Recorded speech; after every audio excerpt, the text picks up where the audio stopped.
aren't gonna like the second. I thought it was a great, complete We story. would not do this if we didn't feel like we had the right idea. Wayfaring stranger, traveling through. Good evening. As the pandemic of coronavirus claims more lives around the world, people are being Jason Schreier published an article delving into the culture of crunch at Naughty Dog. Crunch that actually stands out even within. I just read the leaks for The Last of Us 2.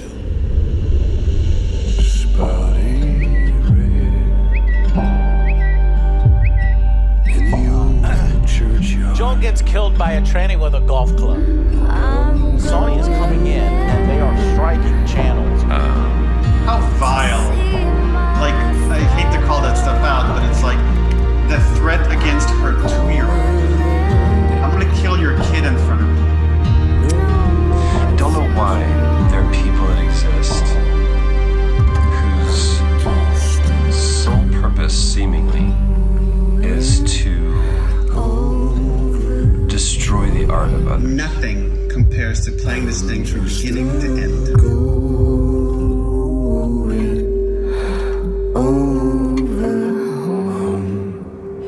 Joel, please get up! No!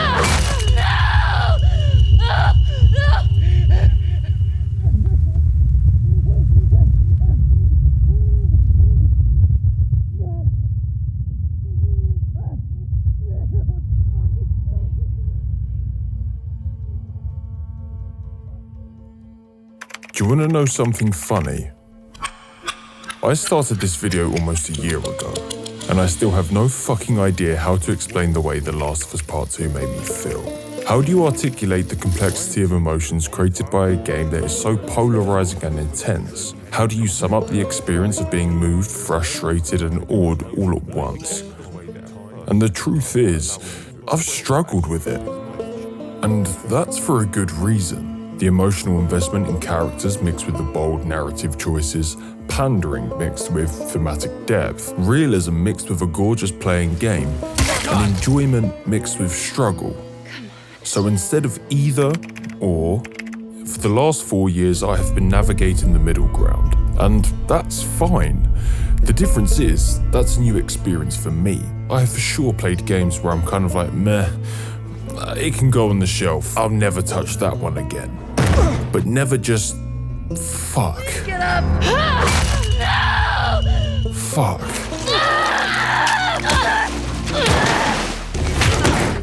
Lol, fuck. Yeah. And The Last of Us Part 2 did just that. But it did it because it's a horror masterpiece. Put 2 in my chest! Tommy! Right here! Abby's gonna die, Abby's gonna die, I hate that bitch, I hate that bitch. Abby's gonna die.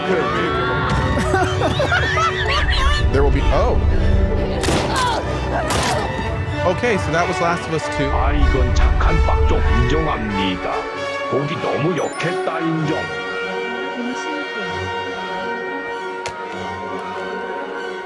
No.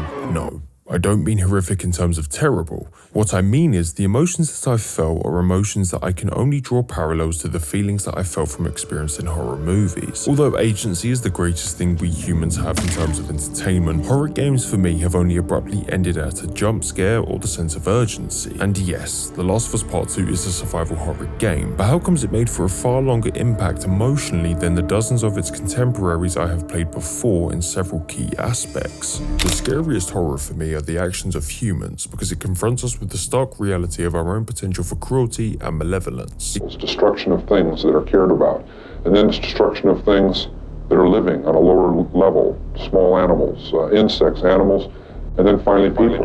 It gives us a moment to question decisions, and the unsettling truth of it is that most profound horrors can not only be presented through somebody sitting at a laptop conjuring up twisted possibilities, but they can be found in the world around us. The same way how a true crime docu-series on Netflix can draw you in, keep you engaged and sat on your sofa as 7 hours of your life flies by, as you are intrigued by the degeneracy of Jeffrey Dahmer, games have the power to do so as well. But we have the opportunity to control the pieces pieces in between of the what the fuck moments. Franchises like Silent Hill, Resident Evil, Dead Space, The Evil Within are renowned for their ability to evoke fear and tension as they focus on the sensation of immediate fear. But because of how the games are designed to maintain tension and fear, it leaves for little room for reflection. A fast-paced sequence and constant threat overshadows moments of emotional depth, and I personally struggle to connect with the characters when that is the case, desensitizing the horror as they often, even in the greatest medium and the face of Earth, fall short to bullshitty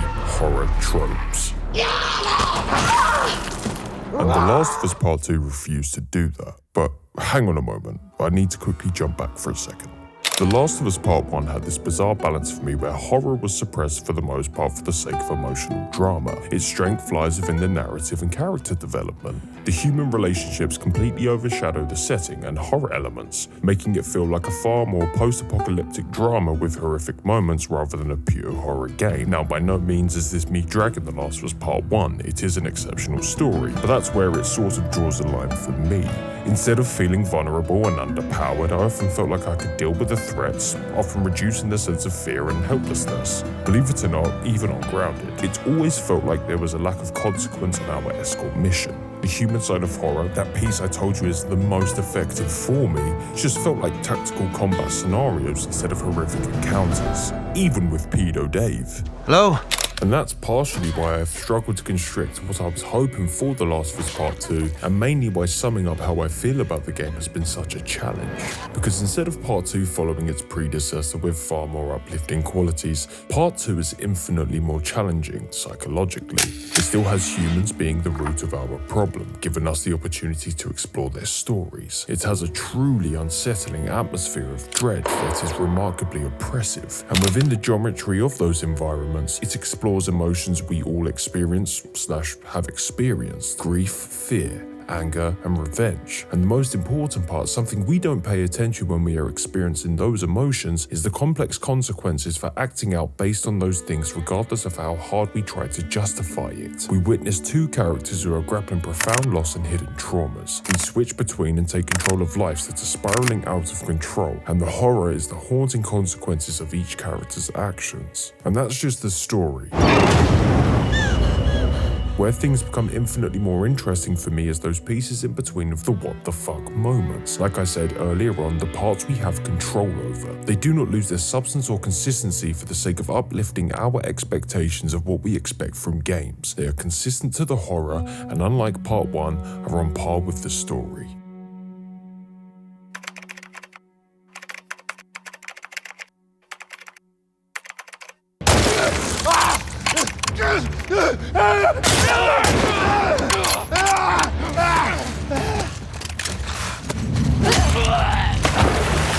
When is this an action that is justified, and at what point do you stop? It's a reflection I often had when I finished a combat sequence in The Last of Us Part 2. Why does the character's motivations align with mine, and are they worth seeing through when I don't feel like I'm just taking away an NPC? I feel like I am removing the existence of someone's friend.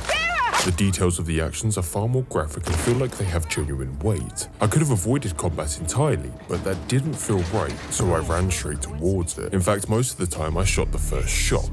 But that decision was on me. In fact, in every arena, that decision was always mine.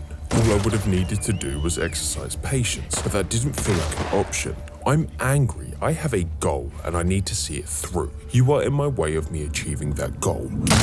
Angel! Move. This is justified because of what you did to me. Now what does that attitude say about me? What the fuck you think we're doing? Rules are a matter of teaching players and then given control to allow them to express themselves. Within those two relatively easy sounding things, there is a sweet spot, and that is at what point do you allow the player to craft meaningful choices? When do we look at our options? When do we reflect our own values and beliefs? When do we have a moment to craft those things in the first place? How are you as a designer going to create a synthetic experience between what you intended to achieve and what the player is experiencing? For the most part in horror games, we are being hunted. We are the target. But in The Last of Us Part 2, that's not the case. The role reversal focuses on us to confront our own capacity for violence. The act of hunting humans showcases brutality and savagery, and not only reinforces theme and genre, but creates a deep sense of discomfort. I mentioned why I find horror stories with human beings and their intentions to be the most effective and horrific. The fact that someone you could walk by will have a complete disregard for humanity and find justification in the idea of causing harm to others is haunting. To then be the one in those shoes. To then be the one who is losing humanity, making every encounter a matter of morals instead of just progression, is horrific. The depiction of violence is extremely raw. Mora! We are constantly reminded of the consequences of our actions, but we still do it. We still find an excuse. We deal and witness with the process of the psychological burden of being the predator, to be the one who disregards.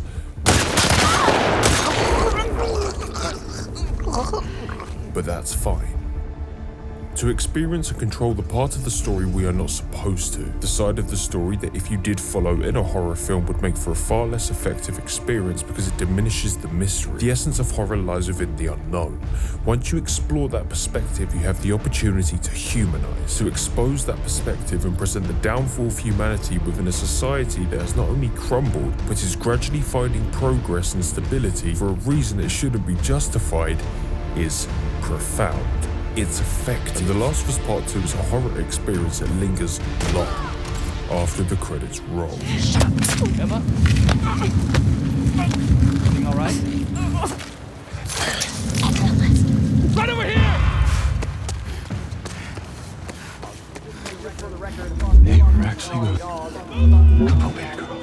I got you. My life would have fucking mattered, but you took that from me. What the hell are you doing here? I gotta let you do this on your own. No. I'll go to your relationship. Just take out a burning shooter right now if you wanted to. You want what I want, right? I was not prepared for this. Now, you might be thinking, well done, asshole, you finally consumed a horror game that was effective for you in its approach in telling a story. It ticked your boxes in terms of what you find intriguing within horror and fear, and managed to do so successfully when translated into the form of a game. And yeah, I did. But the reason to why it blows my fucking mind so much was because I knew most of it was going to happen. I saw every leak the day they were released, as my curiosity could not be controlled by discipline, as Part 2 was by far the most anticipated sequel for me ever. Well, I've already seen this bit, might as well watch the next. Ooh, 3 hours of gameplay. Fuck it, sure. And yet, without context, it truly did not mean a thing. Sure, significant moments were spoiled, but I still felt something. I cried, I laughed, I sobbed, I was angry, I felt fear. I was mentally exhausted. At moments I was disappointed, and the leaks provided an extra layer of curiosity, but failed to hinder my experience. And I think it's safe to say that, just like myself, everybody that has played The Last of Us Part 2 felt something. Whether you loved it, hated it, you were somewhere in the middle for fucking ages, you were engaged somehow. And I personally think that's significantly better than not giving a shit at all. So what's my final opinion? Almost 4 years later from The Last of Us Part 2's launch, 1 year later after putting pixels to a pixelated piece of paper, I think The Last of Us Part 2 is important. I think it's important because it proves that not only can a project be beyond ambitious, but it can also set apart expectations unapologetically and still find a way to engage with a new audience. Still find a way to push boundaries, even if they aren't always accepted. When you decide to take a bold gamble, a gamble that really didn't need to be taken, you can still find success. And I don't think I can truly tell you that I did not enjoy something when it managed to move me as much as The Last of Us Part 2 did.